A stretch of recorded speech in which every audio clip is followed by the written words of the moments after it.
Уважаемые участники, здравствуйте, прошу вас присаживаться. Dear participants, I will speak Russian, but if you need simultaneous translation, please change the channel. Just a second, we have a minor technical problem. Okay.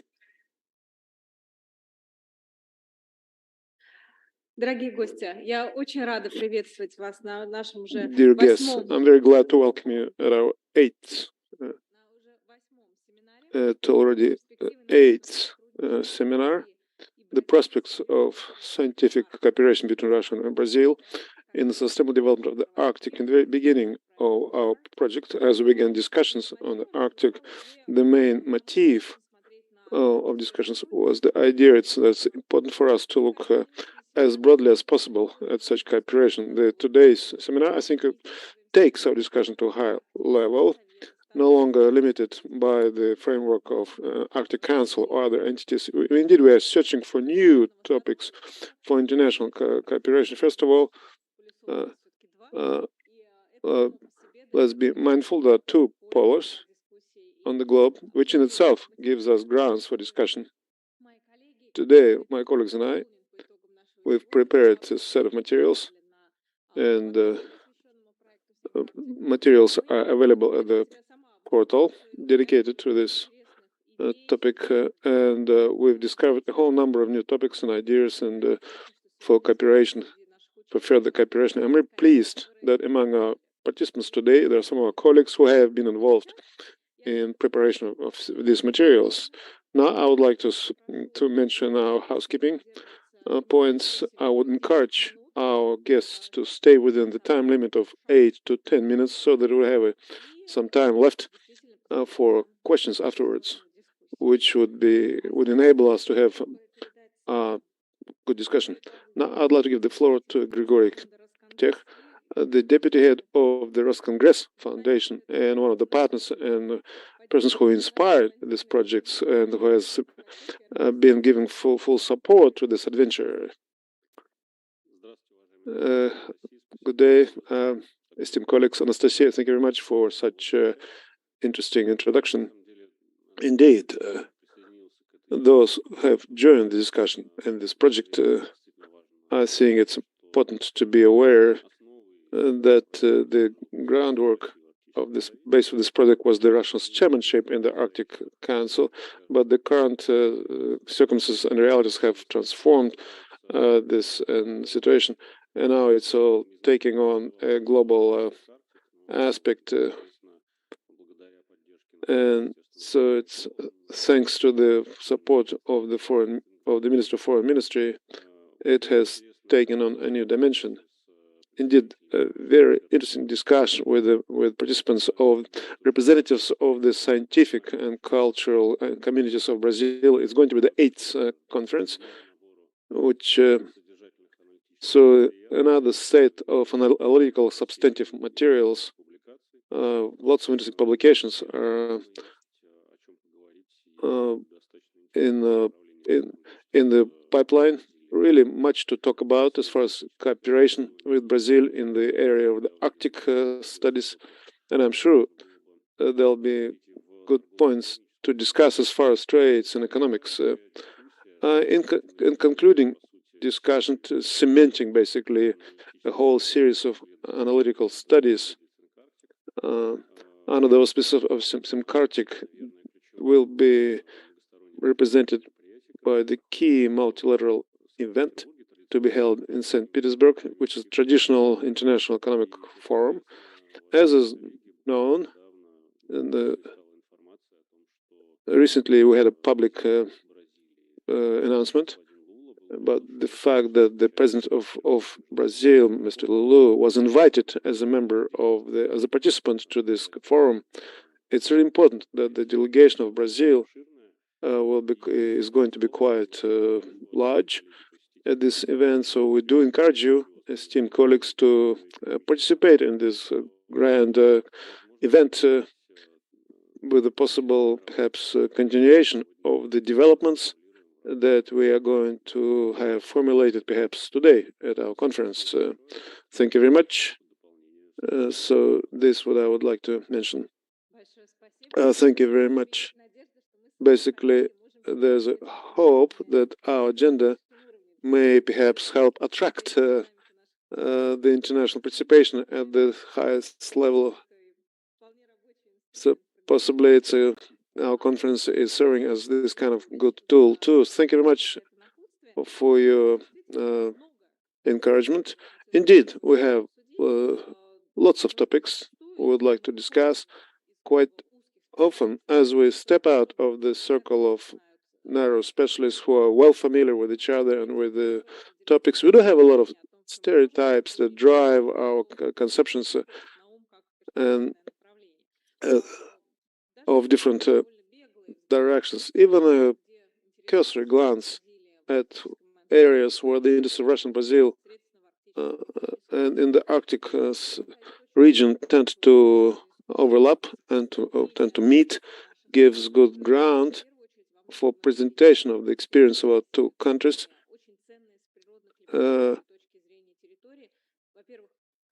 Very valuable territories in terms of natural resources, lots to be still explored, and also interested in ensuring sustained development of such territories. Our both countries are interested in not just preserving these territories, but also in developing while protecting the rights of indigenous peoples in the Arctic region in Russia and in the Amazon regions in Brazil. Also interesting matters as far as technological cooperation, green energy, new technologies, and so on and so forth. I will try to minimize my time in front of the microphone because we're going to have a number of speakers. We're all pressed for time.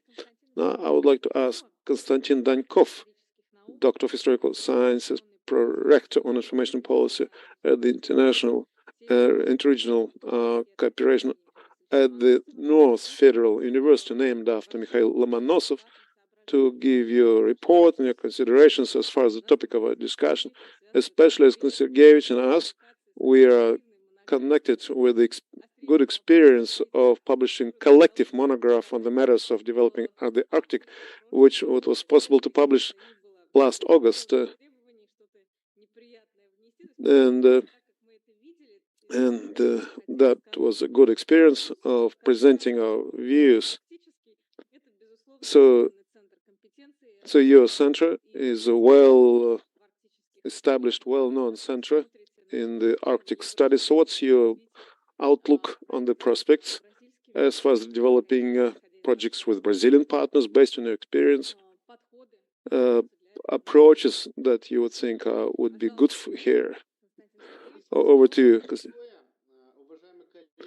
Dear colleagues, I'm seeing lots of familiar faces. I greet everyone. Thank you for your high appraisal of our university. Indeed, our university is a major school of higher learning, which is actually located in the zone of the Arctic zone of Russian Federation. And as was noted today already, the focus on the Arctic has changed substantially over the last 20, especially over the last 10 years. Now we're no longer talking about just the region, which is the focus of the regional countries. Now we're talking about the global status of the Arctic. So the greater Arctic or the global Arctic, which is what the Arctic region is about today, which is the space, which, because of the process that we're observing there, because of the importance of its potential, is now the most crucial region and a very important region for the whole mankind. So more and more countries are getting involved in this dialogue in terms of research activities or in terms of investment projects and other initiatives. So in this regard, even though Brazil is situated far away from the Arctic region, there's much that connects us. and ties us together. These are two countries, Russia and Brazil, that have been very active in studying the Arctic regions, both the Antarctic and the Arctic regions. So in terms of the context, for instance, of our university back in 2016, 2017, in our expeditions in the Arctic, we had active involvement from the researchers of National Meteorological Institute of Brazil. So in terms of the study of natural processes that to be observed in the Arctic and the Antarctic, in terms of, for instance, the movement of the water masses, in terms of the atmospheric phenomena, and so in terms of the scientific study, in the study of the process of changing climates, there's much that's overlapping topics. So we have had good cooperation, not just in terms of the Academy of Sciences and specialized institutions, but also educational establishments, so schools of learning of Russian Federation that are involved in the Arctic themes. Let me emphasize, we have a whole number of network and consortiums in Russia that actually connect the schools of higher learning that are studying the Arctic, and so the big prospects for cooperation here with the scientific and educational institutions of Brazil in terms of the study of natural processes and phenomena in the Arctic region, including maybe training the scientists and specialists for the study of the Arctic region. Besides, there's great prospects for cooperation in terms of economic interaction, which was already mentioned, green energies, also utilizing natural resources, and also in terms of the topics relating to the population, adaptation of the population to changes of the climate, particularly the indigenous peoples of Brazil and indigenous peoples of the Russian Arctic. I should think it's also, there's a great field for mutual cooperation. In terms of the formats, I think it will be appropriate to rely on the mechanisms that have already proven quite effective across other areas of cooperation, such as network partnerships, such as associations of universities, research entities, which enable one to, on the one hand, to formulate the subjects that are interested in the study of region, and also take into account the already established ties to find quickly partnership organizations. In this regard, I should think that both associations that unite Russian schools of high learning research entities that study Arctic may serve as a good ground for establishing good ties with educational and scientific entities in Brazil in terms of the study of the Arctic regions. This may be scientific and research consortium that was set up back in 2016 in the Russian Federation.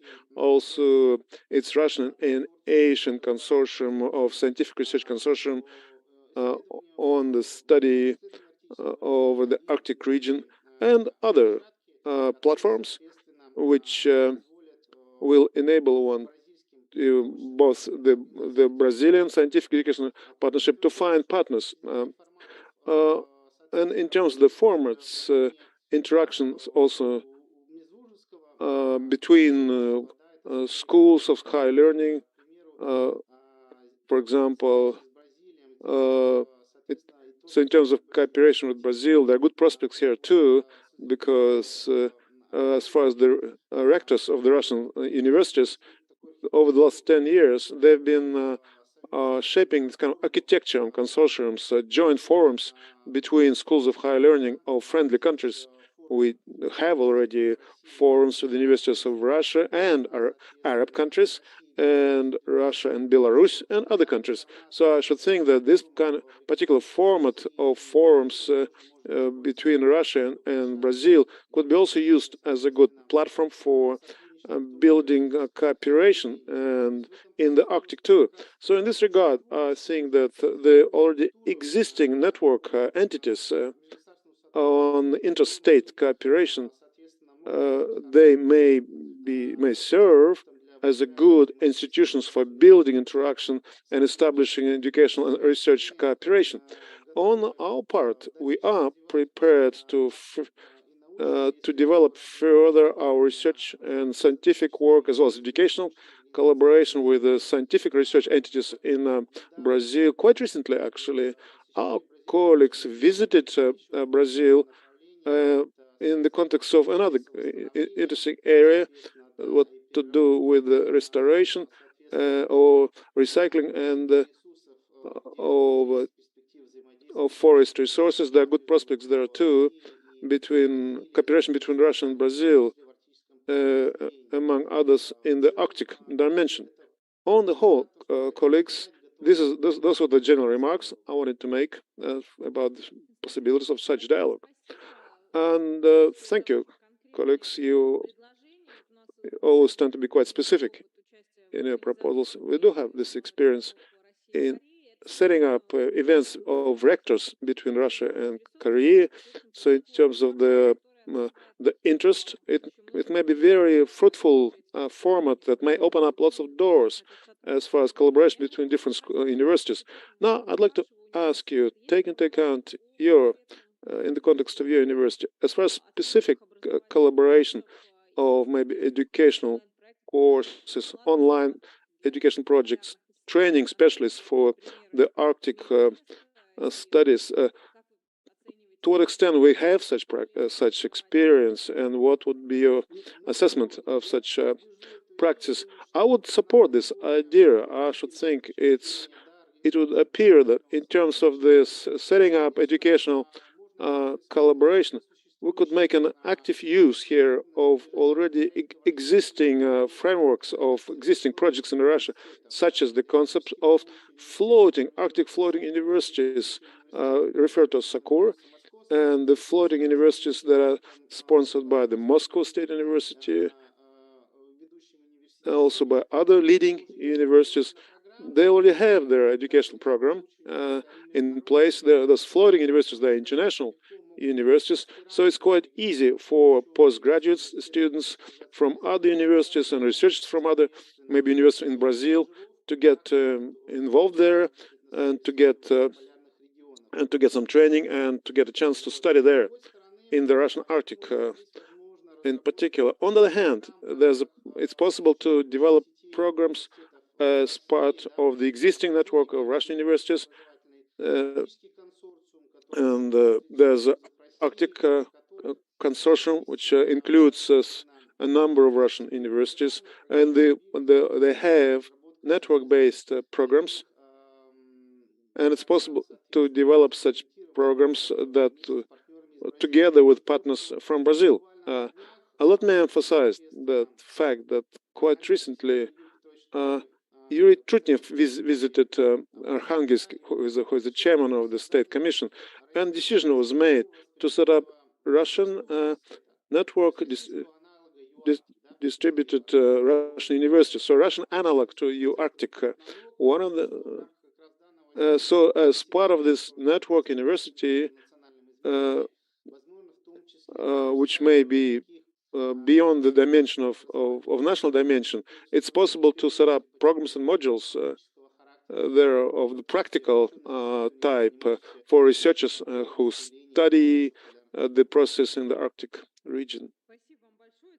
Thank you very much, particularly for pieces of good news. We've been aware of those developments, but it's quite reassuring to hear such remarks. Yes, now we've about 100 guests have been involved with this project, so there's a great degree of interest to connect it with floating universities. I should think we need to discuss. I'm sure that after we're finished with our seminar, we should have a good discussion too on such initiative to set up. Thank you very much. I'd like to give the floor to two of our guests who represent maybe the model solution for the Russian-Brazilian cooperation. I would like to start with Maxim Moskalevsky, Scientific Secretary of the Scientific Council of RAM to study Arctic and Antarctic, also member of the International Committee on the Study of Arctic, and also the actual organizer of the international project aiming at the study of the dynamics of the glaciers of the Arctic and the Antarctic, which was actually implemented jointly with the Brazilian scientists. And so I'm going, who will be the next speakers? Now, first, I would like you to share your impressions about such bilateral collaboration and maybe the possibilities of repeating such practice. So that, because that appears to be a good practice that maybe would be worth repeating. Thank you very much to the organizers for such an interesting topic. I would like to be brief. First, I'd like to thank my colleague from Brazil to agree to be present at this event, because we're connected for many years, not just with friendship, but with a good research collaboration. Now, I want to say that the study of so-called sensitive glaciers, of the Arctic glaciers, we in Russia have studied by setting up international project towards the end of the 1980s. So, international project, the sensitive glaciers, the polar glaciers. This project involved colleagues from Spain, Norway, Poland. We analyzed a whole number of glaciers in some key areas to find out how they reacted to the changes of climate. So the next major project was the project of Antarctic, which was inspired and organized by ThinkArctic. This project had a similar set of objectives and was conducted in the southern Scottish Islands at the Kupole Glacier. There was a fairly large international team there too, and great results were obtained and published, which, among other things, show that these glaciers are highly sensitive to short-term changes. Nowadays, at present, Russia is trying to set up, through the organization of Arctic Coal, that's where they produce coal at Spitsbergen. So some, let me say, representatives, they are trying to find a place for continuation of such work, and in particular for the training of students on the polar themes. So these projects were quite successful, and now maybe there's some hope to restart and continue such studies, maybe in these regions or in other neighboring regions, maybe in order to obtain new data on the condition of those glaciers as a reflection of the changes of climate and the environment. So this much, I guess, I wanted to share at this point. Maxim Yuryevich, I'm sure you have a lot to say, given your extensive international practice. Now, those conclusions that were made by the researchers of the subantarctic, to what extent they're inspiring the researchers of the Arctic and the other way around. The studies in the Arctic and the Antarctic, those parallel studies, to what extent they are mutually enriching each other, data from different poles. Let me be brief in my answer. And maybe the Jacobson will understand me the best. we had an international polar year, which showed the possibilities of collaboration and the results to be obtained.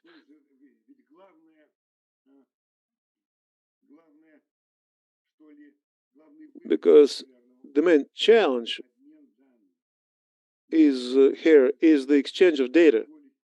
No single country can afford to conduct such extensive studies on its own. So the good thing about this polar year was that it provided a huge amount of material which is still being analyzed. Incidentally, Jefferson will probably bear me out. I think that the next polar year is being scheduled for 2034, if I'm not mistaken, which I should think will be another landmark, a milestone in terms of the preparations. So this much I think I can say now. All right, Maximirovich, thank you very much. Now we are trying to provide some recommendations for application, practical applications. You mentioned that the preparations underway for 2034, and how long in advance? Well, if my memory serves me correctly, the organizations of this polar year, I think we began our preparations back in 25.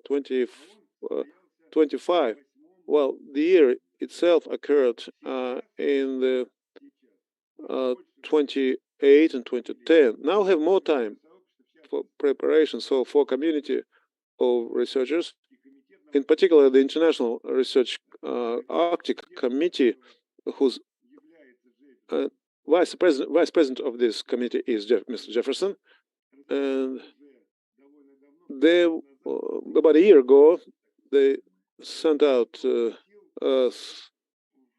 some requests, about 15-20 questions and items. So with a request for all the experts who prepared the previous program, asking the experts to make the suggestions. So we responded to those requests. And now there's enough time for us, about 10 years ahead of us, in order to properly get our act together here. Thank you very much. Based on the experience of our modest project, I think given the huge number of questions and matters that keep arising in the context of Arctic and subarctic and Antarctic studies, that seems to call for quite an intensive set of efforts by all the participants. Now I want to give the floor to Mr. Jefferson, Professor, who is head not just of the International Arctic Council, but also a person who spearheaded a whole number of studies. Maxim Yuryevich already made a number of remarks and comments. I would be really appreciative if you share your outlook on our joint project, maybe on other projects as well, and perhaps ideas of yours how we could make more contributions here. Thank you. Hello, thank you. Good evening to all. Благодарю. Здравствуйте. Добрый вечер всем. It's a great pleasure to Для be меня here является огромным to discuss удовольствием with you the possibilities of international cooperation in the Arctic, Antarctic, and elsewhere. I think поговорить that we о дальнейших возможностях сотрудничества в Арктике, в Антарктике и в других направлениях. Мне кажется, что у нас есть огромные возможности, на самом деле, для сотрудничества между разными частями мира, безусловно, вот в регионе Амазонии. Но я хотел бы сказать, что у нас есть огромный потенциал для нашего сотрудничества, особенно учитывая уже давнюю великолепную опыт и экспертные знания нашего комитета в исследовании арктических регионов. Вот я хотел бы с точки зрения ученого, который изучает полярный регион, а также представителя государственных учреждений, и также являюсь профессором Федерального университета Рио-Гранде в одном из южных штатов Бразилии, Карталеге. И вот ссылаясь на документ, который был подготовлен нашими российскими коллегами о перспективах сотрудничества в области устойчивого развития Арктики, что я, вот я говорю, Вы в английский говорите, да. Я говорю на английском сейчас. На русском переводите с английского на русский. Opportunity to explore the plurilateral format within the BRICS. And in 2024, Brazil is going to be the president of the G20. So we can have another window of opportunity for cooperation in the Arctic. I would like to give you some information about what is happening just now in relation to the Arctic plans from the Brazilian side. Recently, as you may know, the Interministerial Commission on the Resources of the Sea passed a resolution recommending that Brazil sign the Treaty of Svalbard and that it pay more attention to the future of the Arctic region, including, of course, supporting scientific research by Brazilians in the region. The basic reason for this resolution was the rapid environment change in the Arctic and the associated new political economic scenarios, which will have global impacts, of course.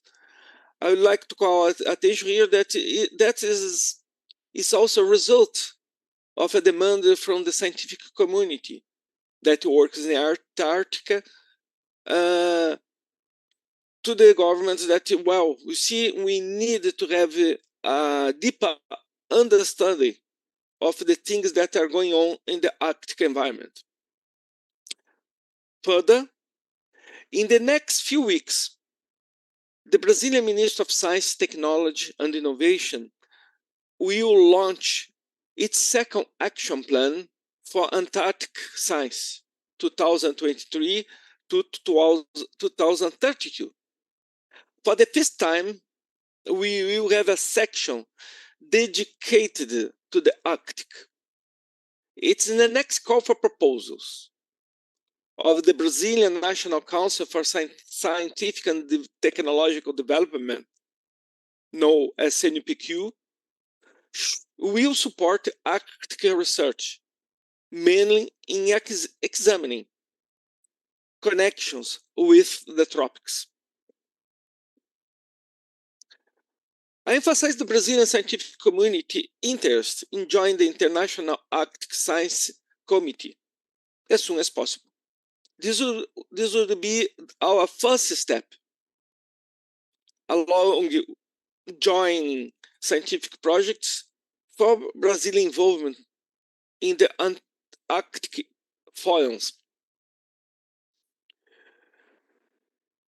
I would also like to emphasize some areas of scientific interest where the Brazilian community could cooperate with Russian colleagues.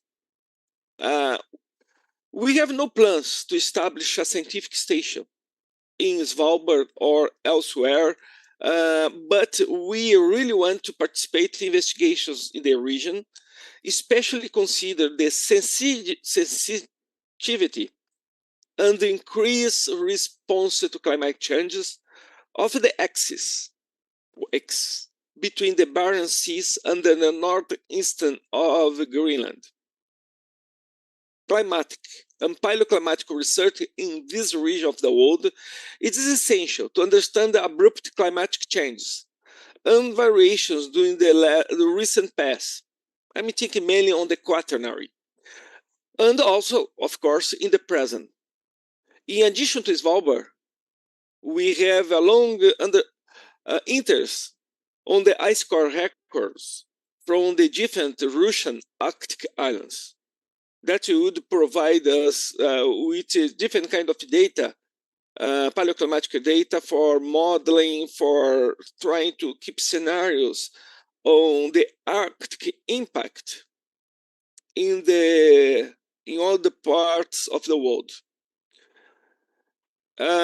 It's interesting that everybody knows that the Arctic changes are already affecting the northern hemisphere atmospheric ocean circulation, but for the last couple of years, we begin to have some signals, or at least some results, that may affect even the precipitation in the northern part of the Amazon. What I'm saying is that the faster retreat of the sea ice and the changes in the albedo, etc., may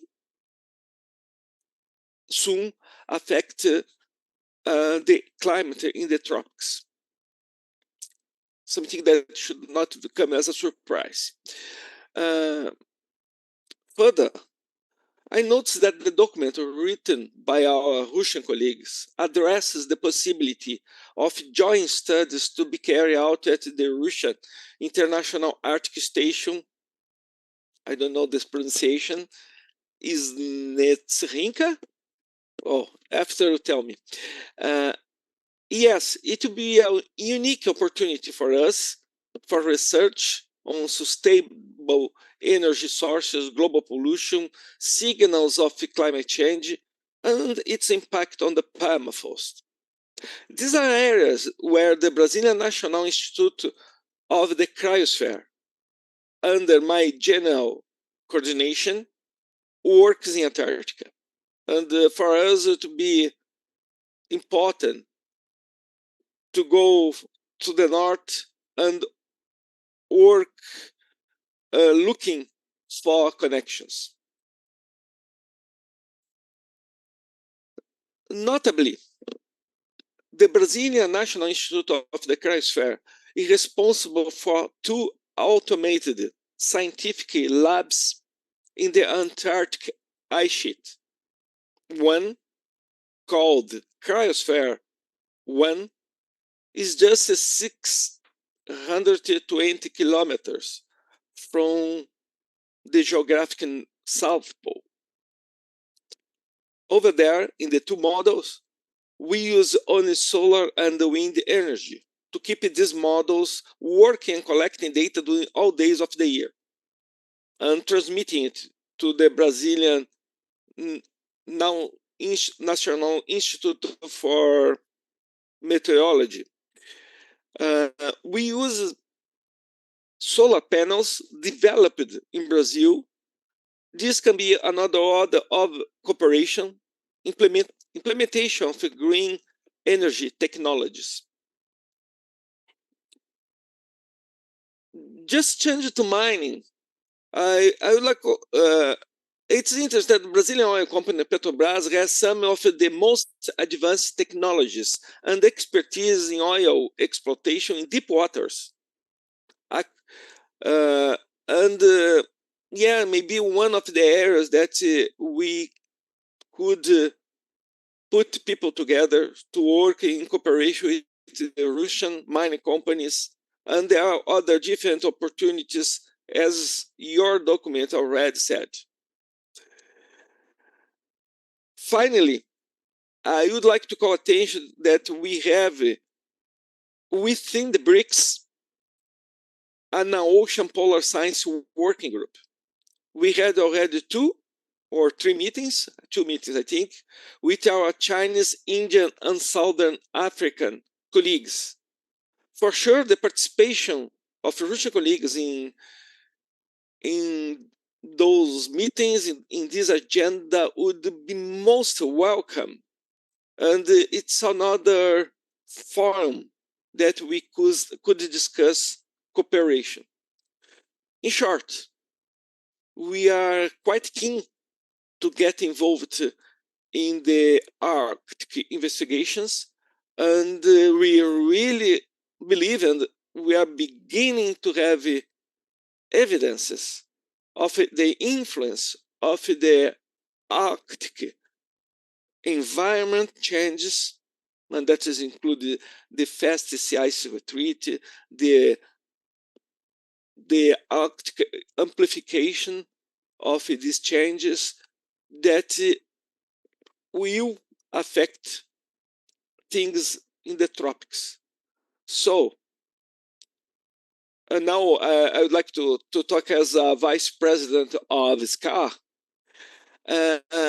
Some years ago, we created in SCAR a working group to work with the Antarctica tropics teleconnections.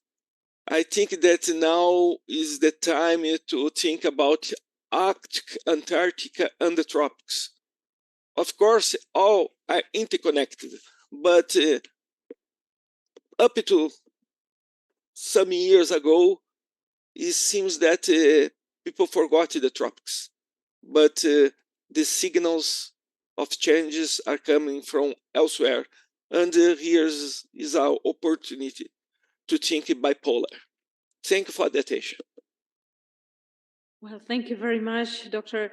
Simos. Actually, we had at least 2 discussions that involved our Indian colleagues, and they were the one who really lobbied, besides Arctic and Antarctic issues, the tropic focus, because for them that's a very pivotal interest to have an opportunity to get some forecasts of how these monsoons are formed and so far. I have lots of questions, to be honest, but the one is pretty specific that develops the previous discussions of ThinkArctic projects. You and Maxim Yurievich mentioned data exchange. And while we had similar discussions with our Canadian, Chinese experts, this data exchange framework also have been raised, but it also have been raised dually. On one hand, how it's important. On the second hand, how it's hard and how we need to elaborate some special protocols, or at least withdraw some mutual or unilateral concerns. Do we need some particular steps to move in this direction?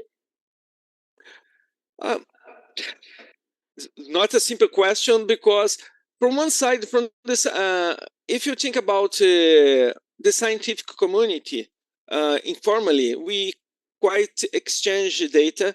In the case of Antarctica, we have some obligations due to the Antarctic Treaty that we must, after 4 or 5 years, have the data available to all scientific community.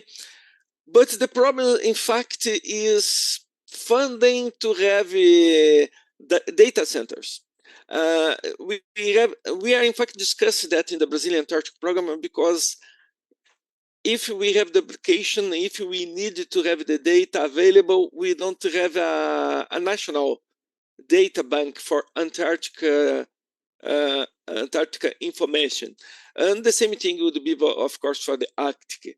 On the other hand, we are quite open to share data, and we recommend that our scientists that work in Antarctica, of course, after 4 or 5 years, have the data available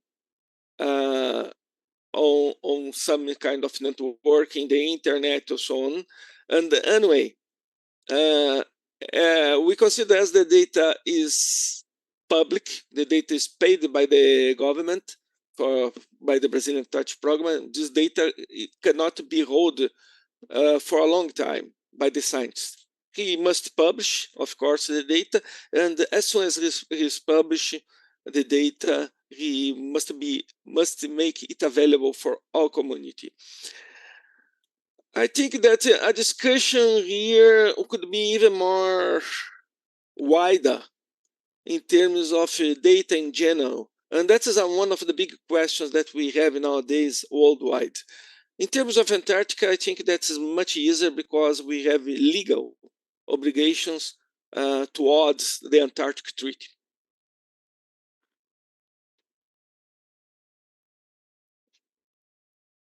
Well, thank you very much. Actually, that's an example why it's important to widen the discussion sometimes, because, well, we have been focused mainly on the Arctic. It was so obvious why we have these concerns about data exchange because of sovereign states, about the borders, military concerns, and so far. So when we take a look on the Antarctic, we see that it's basically possible, and the question of funding, the question of protocols, of some advice, but not the question of national security concerns. Yes, that makes the dialogue much easier. But maybe it's one of the issues that we could also raise within BRICS Arctic polar discussions, because for China and India, there is a mutual interest too to be involved in that kind of data exchange schemes.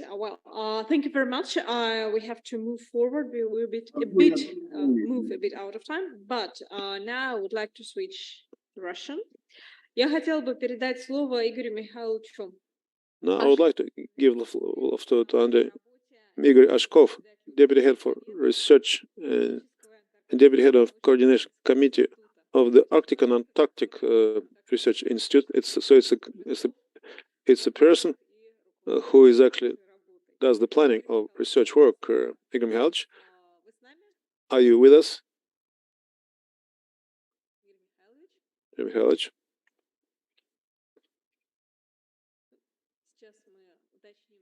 Just a moment, let us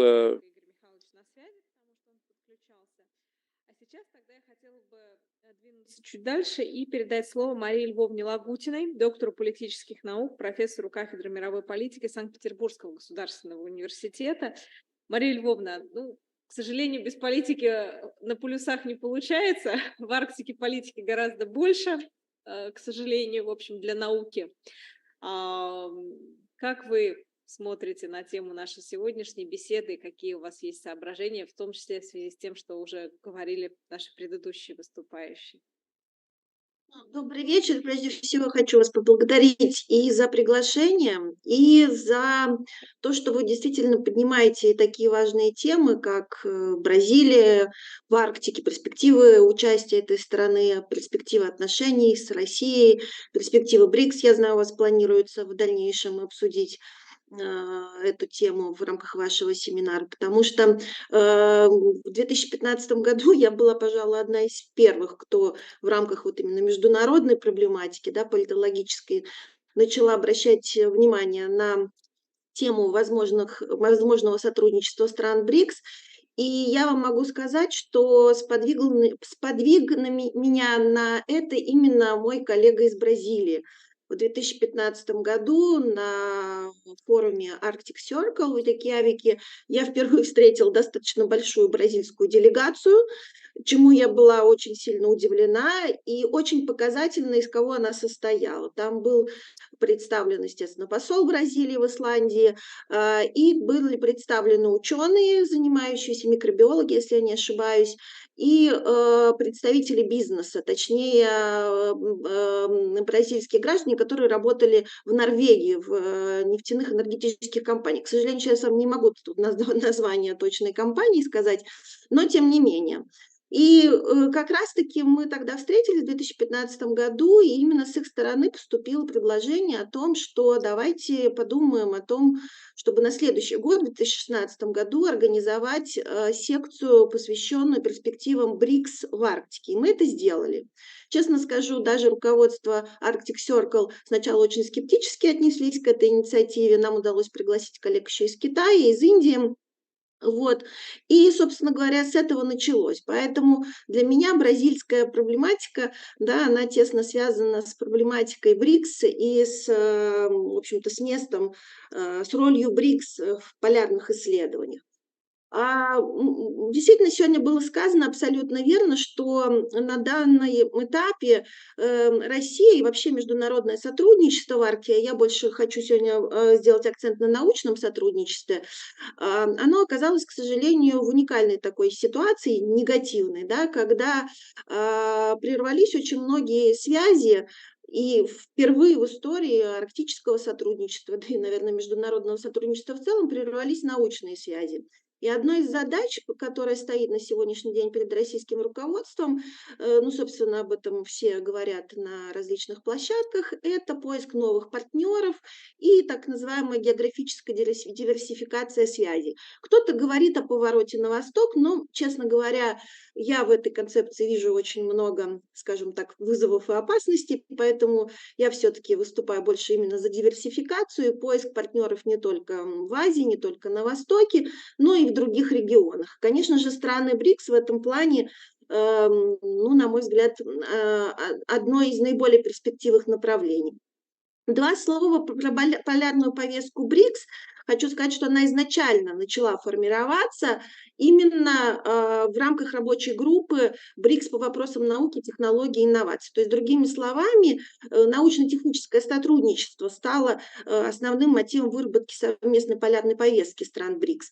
И одновременно именно научная повестка является, ну, таким, если хотите, окном для большинства участия в научном сотрудничестве в Арктике является своего рода таким окном в Арктику для многих неарктических государств. Мне кажется, что вот для Бразилии на данном этапе развития, как мы даже видим из предыдущих докладов, именно научной кооперации также может стать вот такой стартом. So in terms of cooperation, it may serve as one of the platforms by way of bilateral, maybe collaboration with Russia. And this is already happening as in the framework of BRICS since 2015, 2017. So working groups set up on polar studies specifically, and basically this multilateral format of cooperation has emerged. Also, the agenda of the BRICS country has emerged.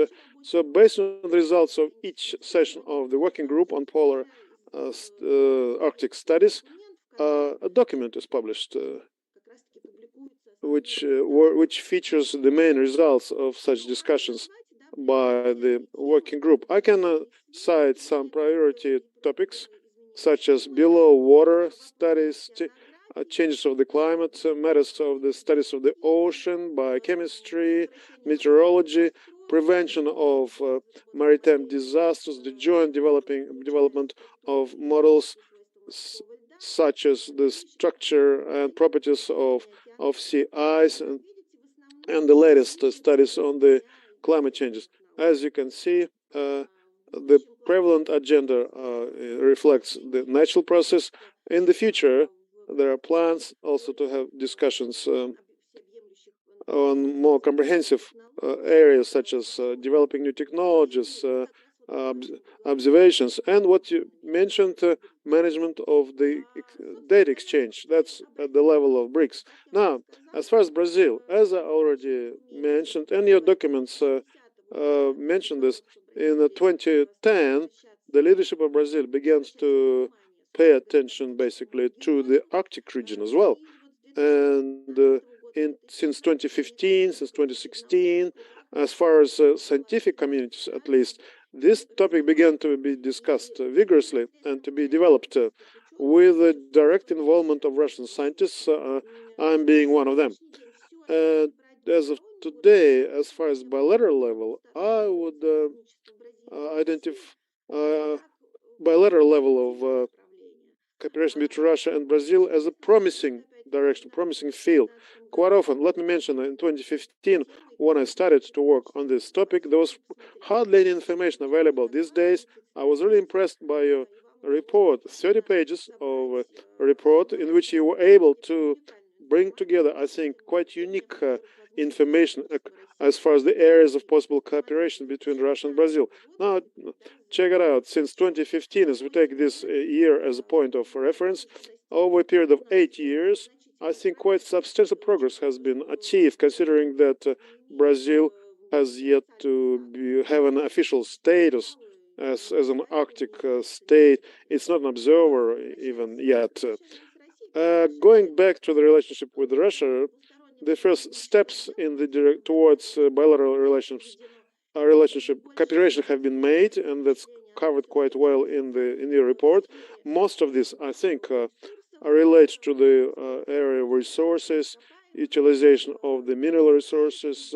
There are projects already, agreements signed, memo signed, particularly in 2019. A memo was signed by the councils of entrepreneurs of Russia and Brazil, and also the Agency of Promotion of Investments in Brazil, on joint support for the export activity in attracting investment. Brazil is one of the key partners in Russia in the area of science and education, and I can tell you that I actually went to the site of the Ministry of Science and Higher Education of Russian Federation to see what kind of projects today are being implemented jointly with Brazil. I can tell you that I found maybe 3. If we have time, I could mention them. Very interesting projects, I think. See, I can do it. Okay. So the first of these projects is the project to study the world ocean, actually in conducting the Arctic studies with the joint participation of scientists from Russia and Brazil.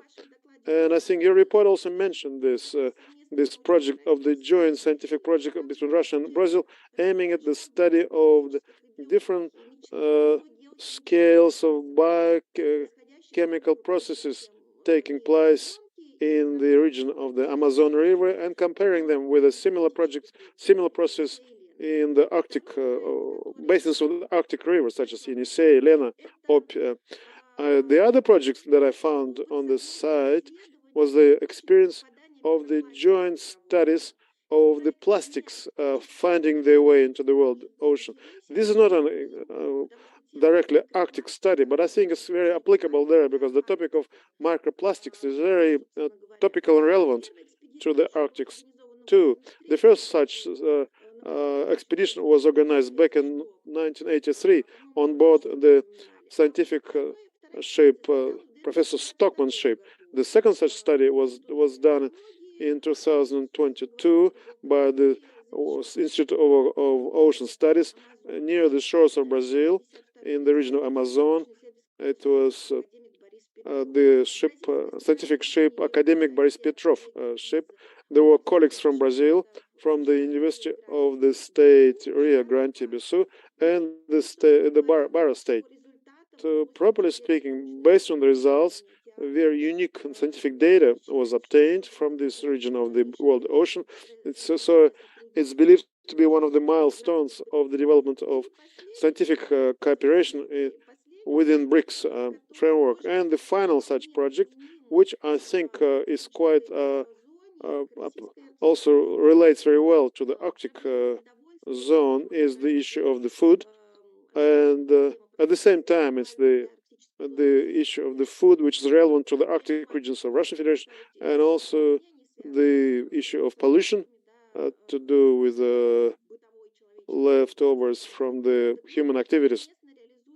So there's the joint implementation of Russia and Brazil in the study of the bio-food packaging materials. Other BRICS members are involved there too, such as India and South Africa. The main objective is to protect the human body from pathogens, preservation, which is important for the Arctic zone, the preservation of the foods, storing foods as to be fresh. And I should think this project could be of interest and could be applied in the Arctic zone. So even in terms of the projects I've mentioned, we see that the natural scientists there are quite hold priority positions there, more prominent positions, but also agenda for political and social sciences. In recent years, our universities, St. Petersburg State University, have had good cooperation with University of São Paulo. Since 2018, I think we've been involved with our colleagues in annual round tables with the University of São Paulo. And initially, our attention was mostly directed towards collaboration of the BRICS countries, but further on, specifically with our colleagues from the University of São Paulo, Paula Casella, Arturo Casella, we began to develop also the prospects of Arctic studies, and we had a good presentations in Arkhangelsk, in St. Petersburg, and in Brazil, in São Paulo. We published a number of articles there, and then we actually had exchange at the level of rectors of our universities.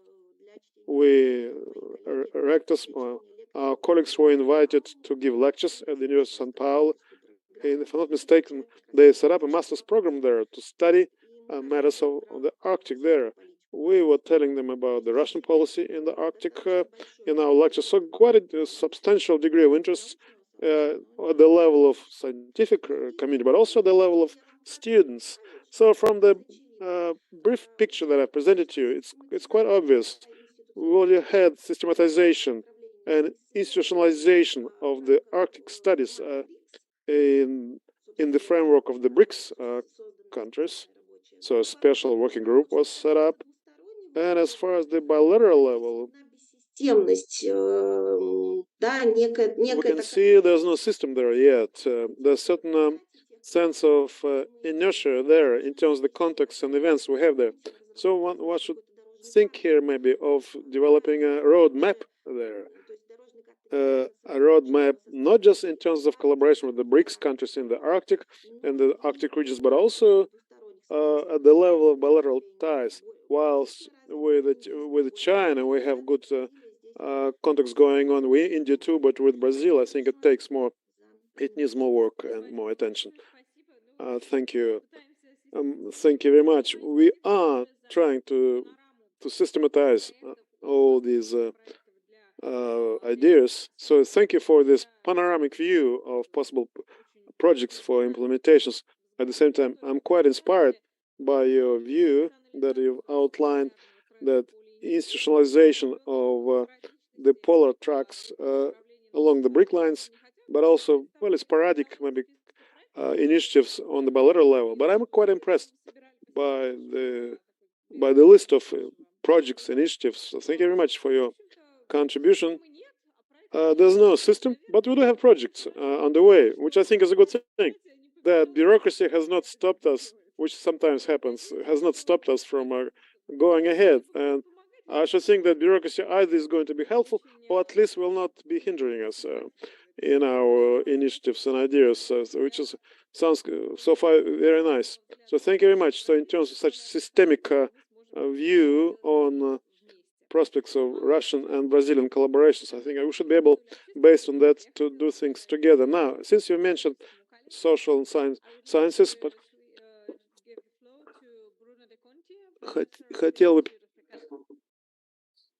of Economics, University of Campinas from São Paulo. We work and cooperate a lot with Campinas University, being higher school of economics, but I wouldn't say that Arctic studies is our strongest side. Yes, Professor thank you very much. De Conti, the floor is yours. Great, thank you very much for the kind invitation. And indeed, I'm not a specialist in polar studies, not at all. It's very good when we go to a seminar or discussion when we know nothing about the topic, because we learn from the first to the last word. That's what I'm doing here, learning with you. But I've been invited to take part in this discussion because I'm taking part in several networks related to BRICS. So that's maybe the issue in which I think I can contribute to the discussions here. That was the motivation for the invitation, right? Before that, well, I just would like to say that I liked very much the report, the material you shared with us before. I learned a lot, and I was totally convinced by the necessity of Brazil to get engaged with studies related to the Arctic. I have only two minor remarks. I don't know if this report will be used in other circles, so maybe it's useful to say these two remarks. The first one is that the report highlights that, well, the agriculture in Brazil is a reference for sustainability, and then I wouldn't agree with that. Well, we do have some initiatives in this direction, but mostly I would say that the agriculture in Brazil is very harmful to the environment. And then the second remark is that there is a praise to Vale do Rio Doce, the company Vale do Rio Doce, for some initiatives they are doing in the direction of sustainability. But Vale do Rio Doce has been a company which was responsible for a great environmental catastrophe in Brazil some years ago. So the overall action of Vale do Rio Doce is certainly not sustainable also. So those are the two remarks, but just to if the report is used in other circumstances. But then besides that, I really enjoyed the report, and I'm totally convinced, as I said, about the pertinence of Brazil to be involved in these initiatives, regardless of the geographical distance. And then Professor Jefferson Simons already said it and gave some examples. When we talk about environmental issues, obviously there are no boundaries, there are no geographical distances. So we have to be involved in discussions related to sustainability wherever it happens. And then coming finally to the main area in which I think I can contribute to the discussion, I want to call your attention to one of the networks which was created in the recent period, which I think may be very useful for our purposes here, which is the BRICS Network University. It was created back in 2015, BRICS-NU, by the governments of the 5 countries, because many initiatives, they are created by the universities themselves. Obviously, it's also good to have those university-created networks, but this specific network was created by the Ministry of Education. And the important point is that there in 2015, they established 6 areas which were considered as strategic for the 5 countries. And then you're going to see that they are almost all related, or they can have a big relation to studies on the Arctic, which are energy, the first area. The second one is ecology and climate change. The third one is water resources and pollution treatment.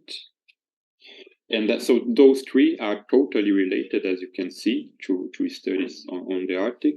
And then we have 3 more areas which could also be used for those studies. One is computer sciences, so things related to data, as you were saying, that, well, are totally necessary for those studies. And then economics, which is my field. And the 6th area is BRICS studies, which comprises social sciences, so sociology, anthropology, and since one of the topics, the subtopics in studying the Arctic polar is the indigenous communities. Obviously, having the support from the social sciences is absolutely necessary. And this network suffered a big blow in Brazil with the impeachment of President Dilma Rousseff in 2016. After that, in the Temer and Bolsonaro government, this network did not receive the support from the Brazilian government, but very likely it will change now with the Lula government. And obviously, it suffered a second blow then internationally, and as all networks in the world, with the pandemic.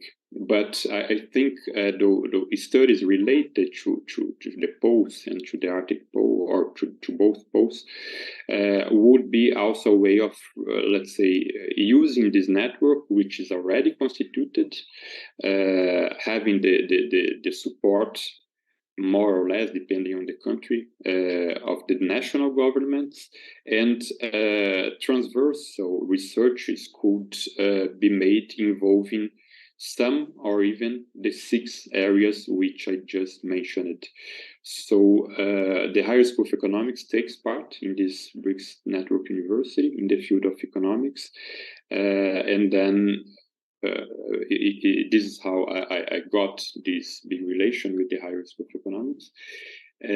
But obviously I'll be happy to share, to put you in contact with the coordinators of these other areas.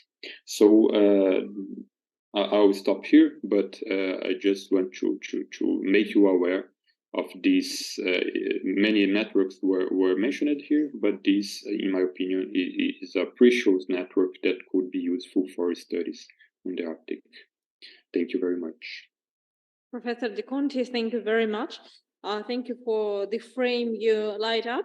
And I fully agree that BRICS Network University has lots of potential to give some impetus to new areas of cooperation within these big six pillars, particularly speaking about energy or ecology and climate. Definitely what we see is a lack of rely on other BRICS institutions, particularly for polar studies. Our country has established new development bank of BRICS that is aimed to support various sustainable projects. And we have the long list of projects, but there's really very few dedicated to implementation of some parallel or similar technologies based on mutual or simultaneous research by national teams. Maybe some targeted support from National Development Bank of BRICS for BRICS polar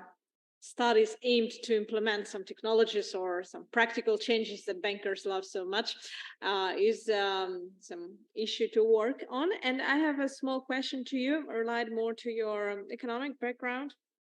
Her background in economics. We know that Brazilian energy sector or marine sector is one of the greenest in the world.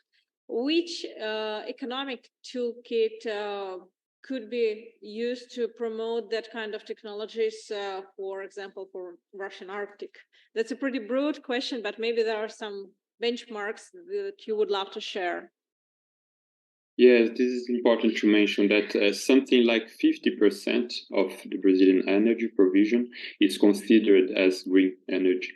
And then it's one of the highest percentages in the whole world. And it tends to increase now with the wind and solar power plants which are being established here. So this is certainly one of the areas in which Brazil can share some expertise with the Russian colleagues. Well, thank you. Well, in any case, it's a very inspirational example also because it's very important for Russian academic and energy community to make get some new points of view on what energy exporting country can do with its renewables. We also do a lot with hydropower, with nuclear, but definitely that could be a very enriching discussion also for the Russian Arctic as one of the main generator of our energy projects and exports. Thank you very much. I would like to switch to another guest of us, Dr. Alexandru Zebit, Professor of Centro de Filosofia e Ciências Humanas of Universidade Federal de Rio de Janeiro and Fellow of the Ministry of Education of Brazil. Please, the floor is yours, as I know you plan to speak English, right? Yes. Okay, please. Thank you, Ms. Chairman.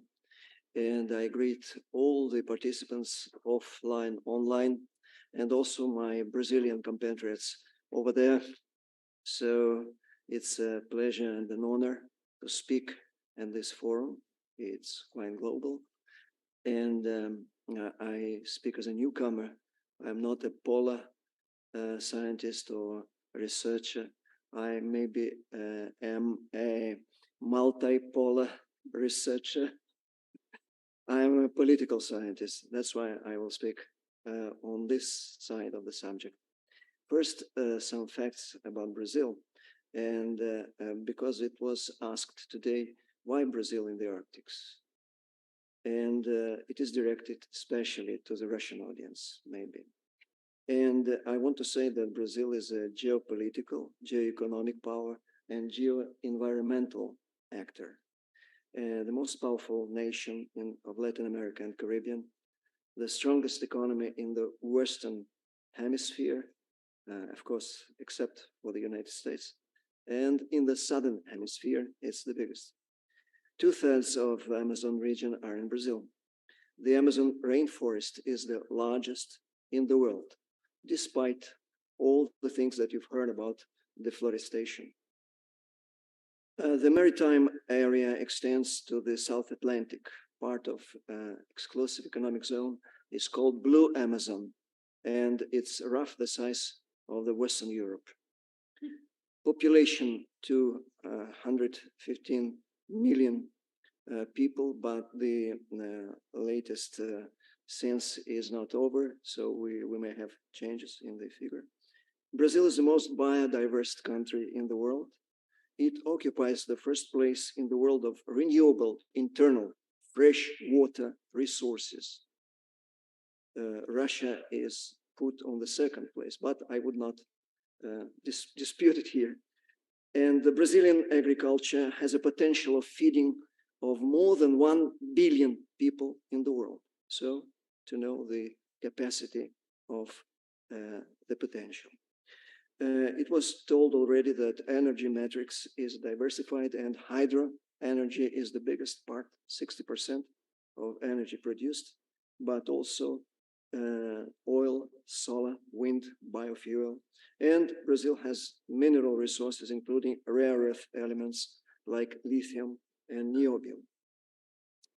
Now, a little about the foreign policy of Brazil to understand how Brazil is moving to the Arctic.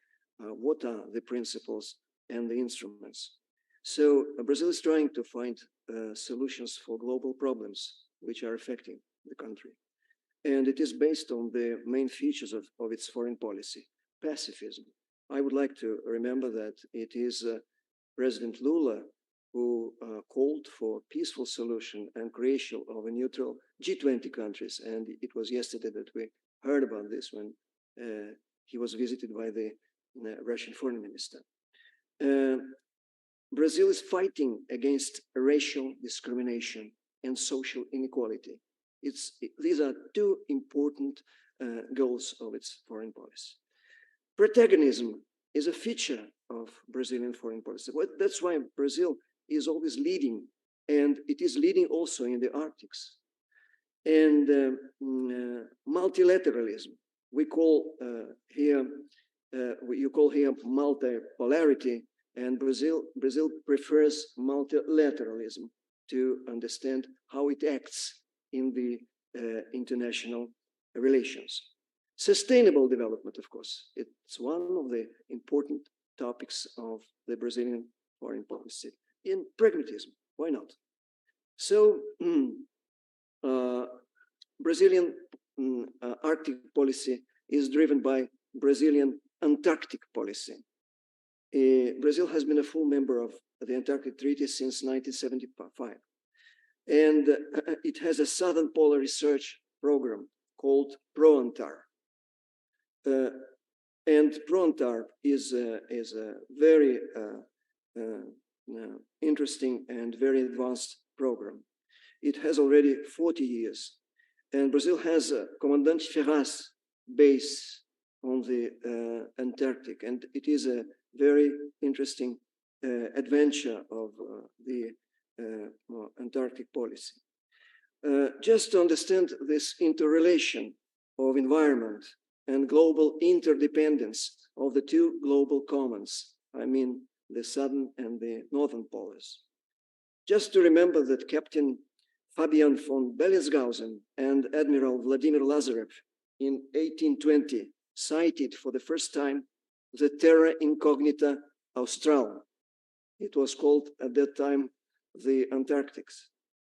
And we know that Antarctica is protected by the treaty. It's a continental venture of peaceful research and natural conservation. Unlike Antarctic, the Arctic region is surrounded by the biggest continents, Eurasia and Americas, particularly by 8 countries which form the Arctic Council. And the Arctic, unlike Antarctic, relies not only on international law norms, but also on national and market participation. So the Arctic Council, I won't speak about this, but it is a body composed of delegations of 8 countries, 7 country members, 13 country observers, and 25 NGOs. But They include also delegations of Arctic indigenous people. It is very, very important because they are indispensable actors of Arctic Council governance. Without them, no decision can be taken or is taken. It makes a part of customary common law. They are actors in this council. And speaking about cooperation of Brazil in Arctic, why it is essential to cooperate with Russia for Brazil. First, it is the stretch of 53% of Arctic Ocean coastline, first. Second, Arctic should be preserved as an area of peace and cooperation in a broad sense, and it goes hand in hand with the principle of the Brazilian foreign and environmental policy of sustainable development. The unique ecosystems of Arctic and Antarctic are very much interconnected, and there is overlapping activities of scientific research to combat the climate change.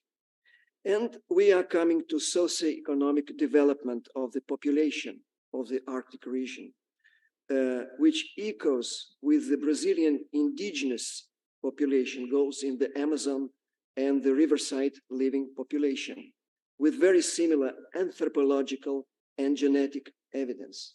We know how the people were expanding in the globe. And also the use of the Northern Sea route as a national transportation line of the Russian Federation in the Arctic must be of utmost importance for world sea transport and global value chains.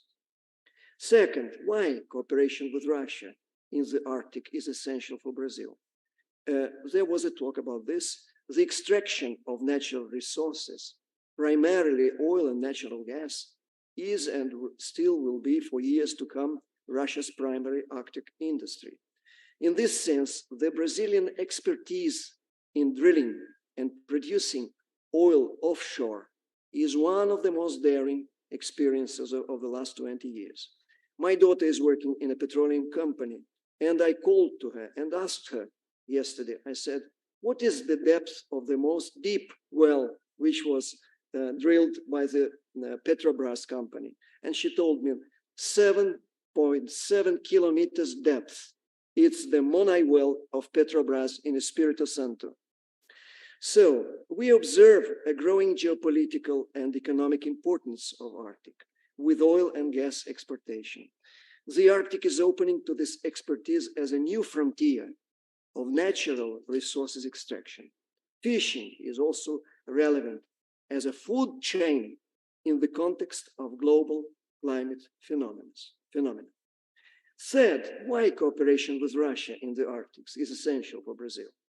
Because Russia is the only country that has the biggest fleet of icebreakers.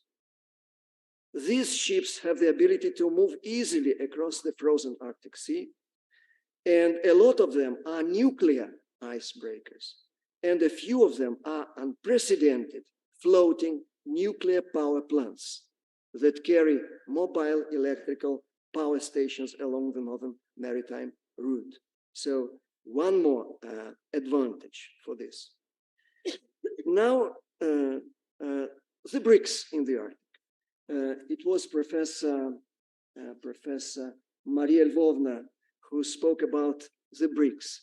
I would like to just add to this that China and India are observer countries in the Arctic Council. Both countries have Antarctic programs since the 80s. But India is as old Arctic actor as Russia. Why? Both countries signed the Svalbard Treaty in 1920. India as a British dominion at that time. And an expansion of maritime routes in the Arctic by a virtual adding of the Northern Sea route to the Belt and Road Initiative of China maybe would be a great impact for world cargo transport. I cannot evaluate it now, estimate it's very difficult, but it would be a very interesting venture. Russia is involved in projects of Chinese and Indian interest in the region, such as the gas hub on the Arctic coast. Indian companies have invested in Arctic energy and mineral resources, and India saw its first shipment of LNG from Russian Arctic in March 2018. So also the Chinese market is much more open to it. We know about this. So Brazil is interested to join Arctic economic ventures. What is the Brazilian Arctic governance? First, it is conducted at the level of Sea Resources Commission, which was mentioned by Professor Jefferson Simões. And this commission is CIRM, was created in 1974 to monitor UNCLOS third conference regarding decisions that impact exclusively Brazilian maritime area and the Antarctic. And so there are some programs: Continental Shelf Program, Exclusive Economic Zone Program, Mineral Assessment Program, prospection of mineral resources in this area. Second, how Brazil is working in the international forums to enter the Arctic governance. It is its multilateral diplomacy and actions in the UNCLOS, in the United Nations Convention on Climate Change, Fighting Convention of Climate Change, Biodiversity Convention, Sustainable Development Goals, Paris Agreement, and others. And we have now a new situation, a new moment in the Brazilian Arctic policy. It is the creation of a working group on Arctic by the CIRM, by the Ministerial Commission, which has taken bold decisions. And one of them has already been mentioned by Professor Jefferson Simões. This is the approval to enter the Svalbard Treaty, and Brazil is going to do it very soon. Working group approved also that independently of non-status of the Arctic Council observer, non-Arctic countries may and should establish an informal cooperation with the Council and its member states. Nevertheless, they are not members, they may do it. In adopting Arctic policy decision, Brazil recognized that a scenario of recent transformations in the Arctics, besides affecting climate and the level of oceans, can give rise to problems related to energy, mineral resources extraction and fishing. Expansion of continental platforms. We know that this is the process that is going on and is finishing, basically. And geopolitical options, I will comment it at the end. And governance of shared commons with impacts on Arctic and also non-Arctic actors. What is interesting in this cooperation is the Arctic Economic Council. It's a new council which was formed in 2014 because Arctic is an economically explorable region. It operates in infrastructure, maritime transport, communications, IT, aviation. Second, energy, including oil, gas, and renewable energy. 3, mining. 4, tourism. 5, blue economy. 6, investment in human resources and capacity building. So there are companies which are already functioning there, a few companies, but they are very interesting to go there to act more. There is a planning, I saw it in the document by the Brazilian ambassador, Rodrigo Baena Soares, who defended this strategic planning when he was authorized to assume the post of ambassador in Moscow. And there were some points which are very interesting for cooperation, bilateral cooperation. First is research of the environmental and geopolitical impacts of the climate change.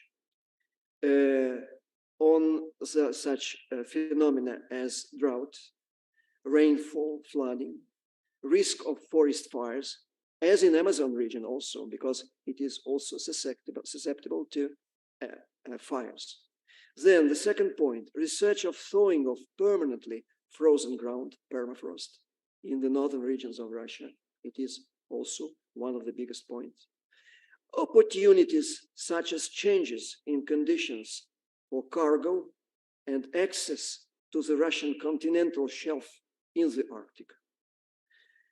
Then increase in arable lands, livestock sector, northern forests.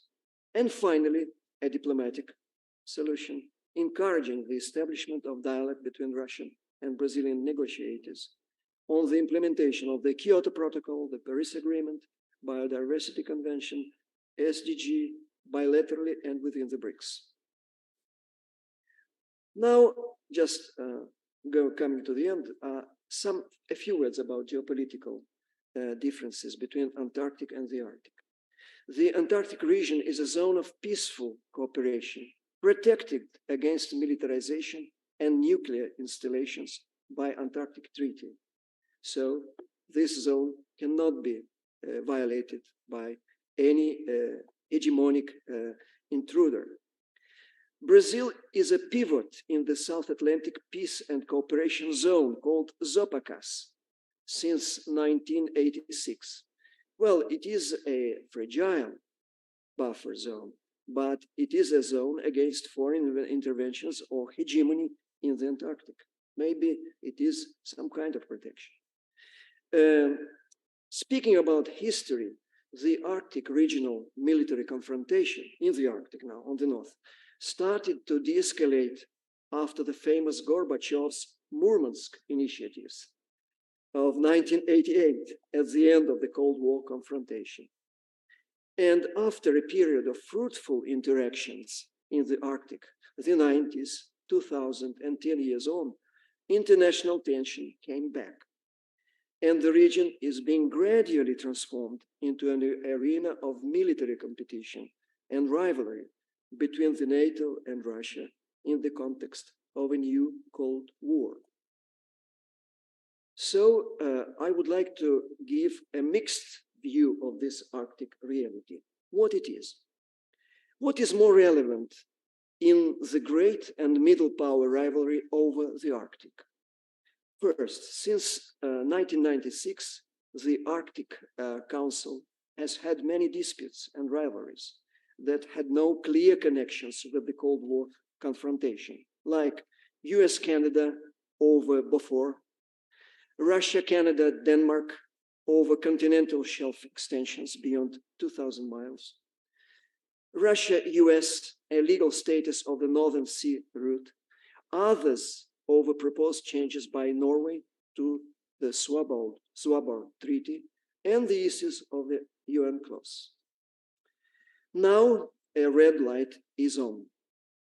Is it the East-West divide, a global fracture, or a competitive economic fracturing over resources and sea spaces in the Arctic, or both?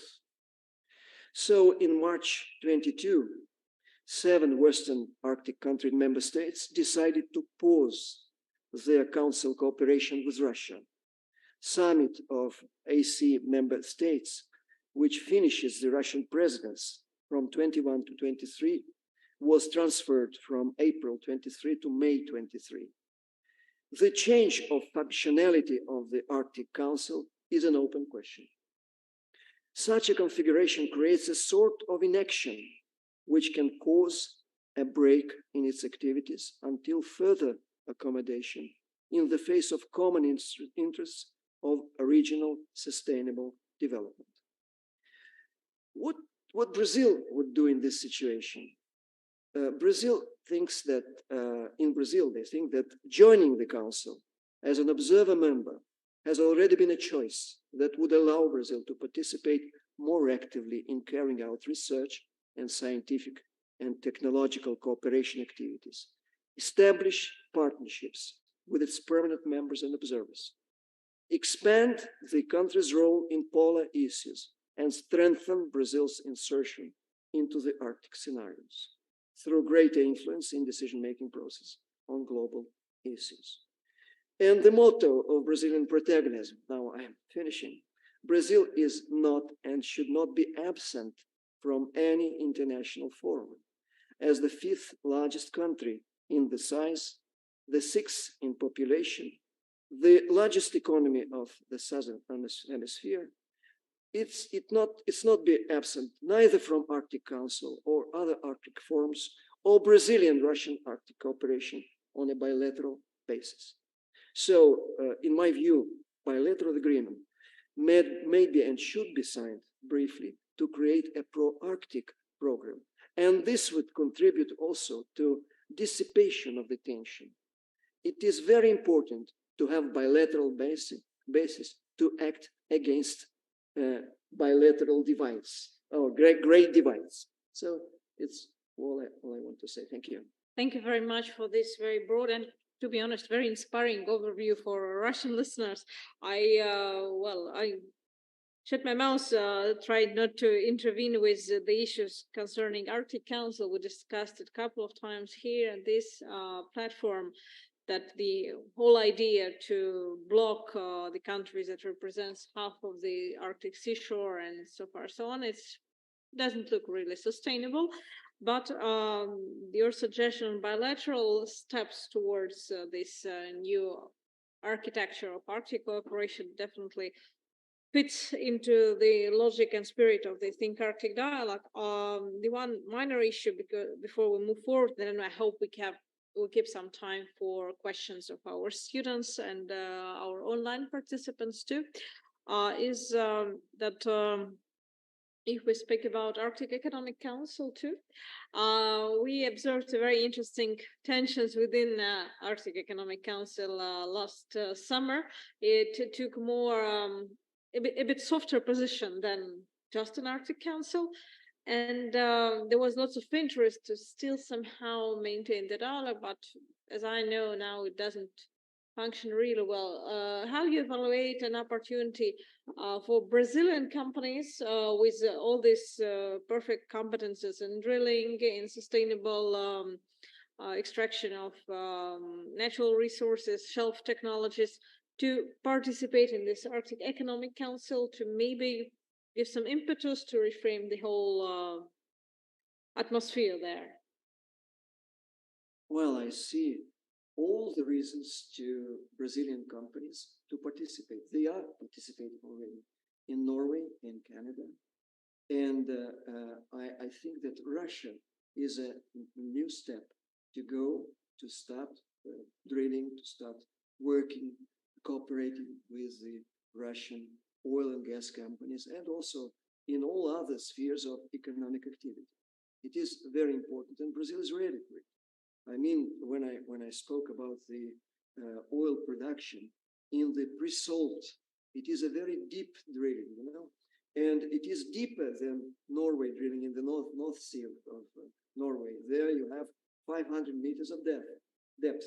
In Brazil, you have about 4.5 kilometers of depth, and you must go to the pre-salt to extract this. So the expertise is very great. They have experience. This experience is new. It's about 15, 20 years, but they have this experience. The only thing will be the cold. You know, one thing is to drill into the hot seas on the southern seas, and you go to the Arctic, Antarctic, and it's very. I think that for many Brazilians it will be insuperable. They will have to contract the persons from the northern countries, and also the questions relating to other economic activities. I mean, transport, fishing, all activities related to the to the march of the Atlantic Ocean, and this is very prospective in this segment. Well, thank you very much. I remember very well my talk with Alexei Makarov, the head of Russian Arctic and Antarctic Institute last summer. He has a personal, very intense polar experience, and I asked him, like, by the way, did you get used somehow to the cold? And his answer was very short, no, never. So I thought I think here Russians and Brazilians can share the pain. Well, thank you very much.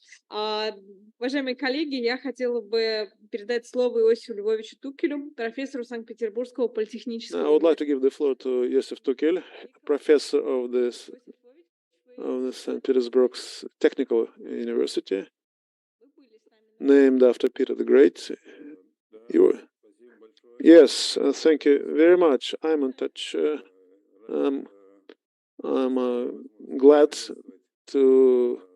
of the opportunity given to me to welcome your international project. It's quite impressive, actually, and it does inspire respect for its scale. You are, if not unique, you are quite a few in terms of the context you're trying to establish, and that have been established already, a very promising context. So far, there are not so many of you, but I do thank you for the opportunity to participate in the session of your project. And let me say again that the impression from the materials that were previously sent out to us, and based on what we've heard today, it's really great. It's awesome. And so this point of reference and this kind of guideline that on the whole is being laid down here through this project and its subsequent initiatives.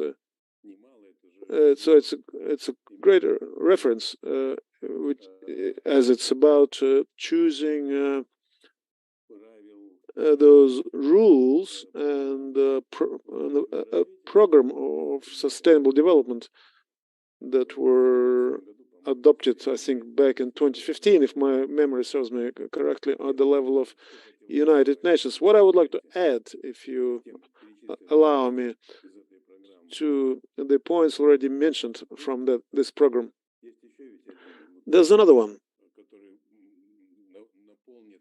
which I think will add to the scale, to the humanitarian scale, to the of this endeavor, to the civilization aspect.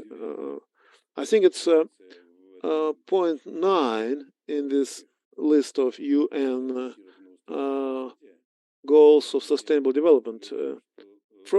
Speaking from memory, let me quote. It's about the infrastructure there and the need to attain a sustainable industrialization and innovation.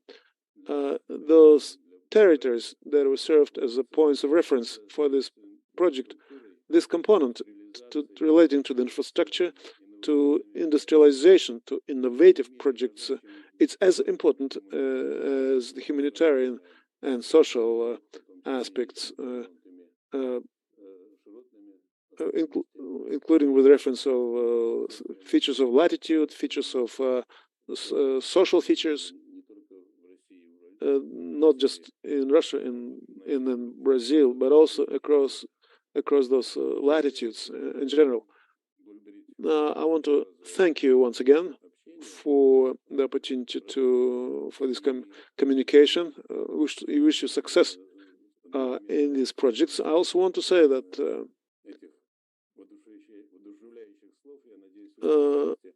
besides these inspiring words, if I may, if I have enough time, maybe for my friends and partners and colleagues from Salihard and from Nenetsk State University. Salihard is represented by Gennady Detard. It's a research center of Salihard on the study of Arctic.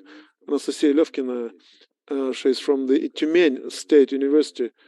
She's head of the chair of the study of the Arctic. So many thanks and and good success to you. I hope for the continuation of our interaction. Thank you for your warm words of support. Indeed, it's very pleasing. We are coming to the conclusion of our project in this particular iteration. And so we're thinking about the formats of the continuation of it, as the last year and a half have shown that the dialogue in this area is really much needed. Special thanks to your attention to the topic 9. We are, as we're thinking about the conclusion of our project and presentation of the results in the coming summer, maybe presentation in the light of this goals of sustainable development, maybe more attention to the topic of infrastructure that's needed too, of course, especially taking into account the projects that we are planning to implement with Narisk. It's a major city above the Arctic Circle. So in this regard, exchange of experience, exchange of technology and approaches, how to combine smart technologies, infrastructures, and approaches towards smart development of the Arctic in terms of social practice. It's a major issue. So we have a lot here to talk about, to exchange, not just successes, but also some issues that have yet to be dealt with. Anastasia Levkina, Deputy Head of Research Director and Director of the Center for the Study of the Arctic at the Moscow State University, and also the head of the chair of the Tyumen State. But as far as the colleague from Salihard, I'm not sure that we still have this colleague online now. Anastasia Olegovna, welcome. The microphone is over to you. Thank you for joining us.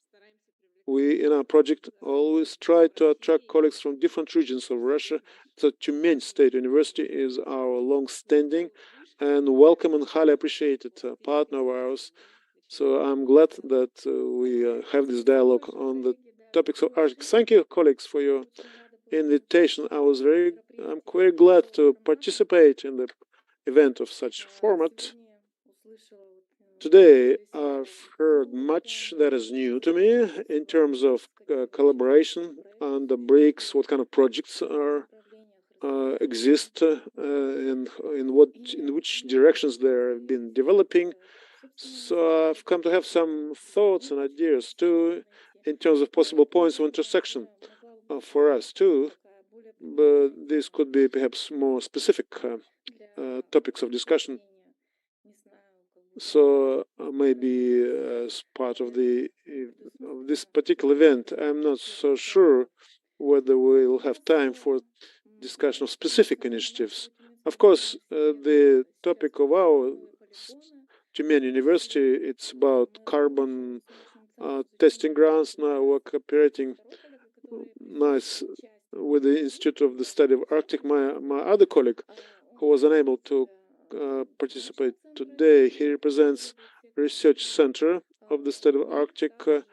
So they already have a subsidiary testing ground. We have a system of carbon testing grounds.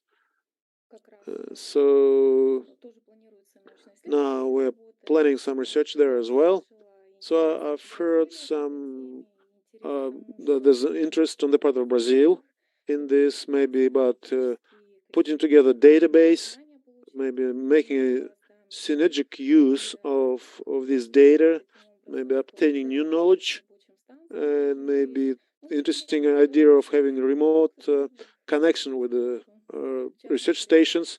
So lots of interesting points which would be worth discussing in maybe later on. Thank you, Anastasia. But I would like to ask you a question. The Center of the Study of Arctic at the Tyumen State University. So your focus of attention, is it mostly about energy-related initiatives, or maybe we have a broader approach? Because we really would like to, for our project to serve as a broader platform for different participants. Yes, indeed. Actually, the name itself, the Center for the Study of the Arctic, it does not limit our interest to any kind of special studies.